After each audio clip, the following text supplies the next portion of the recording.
Buenas tardes, mi nombre es Fabián Hurtado, estudiante de Ingeniería en Sistemas en la Universidad Tecnológica de Pereira y esta es mi sustentación a mi solución del ejercicio número 9 planteado en el taller número 1 del curso de programación 2.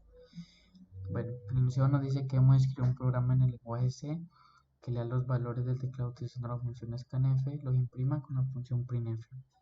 No debemos construir funciones adicionales, solo debemos utilizar la función principal de C y hemos de encontrar el valor del ángulo faltante de un triángulo. Entonces, debemos tener como entrada los dos otros ángulos del triángulo y debemos tener en cuenta que los tres ángulos de un triángulo suman 180 grados.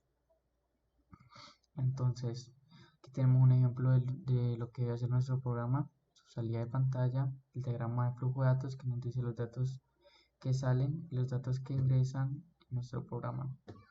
Bueno, vamos al código. Lo primero que vemos en nuestra función principal, lo primero que hacemos es declarar nuestras variables que vamos a utilizar, que es ángulo 1, ángulo 2 y ángulo 3. Las inicializamos con el valor de 0 para así no tener errores de cálculo después por la basura que pueden tener estas variables. Solicitamos al usuario que ingrese los valores de los ángulos. Con un printf decimos que digita el primer ángulo, ese valor de punto flotante que nos da lo vamos a almacenar en la variable ángulo 1. El segundo dato, de tipo flotante también, lo almacenamos en la variable número llamada ángulo 2. Entonces, para calcular el tercer ángulo de la función de la suma de los dos primeros, lo que hacemos es restar la 180, la suma del ángulo 1 y ángulo 2.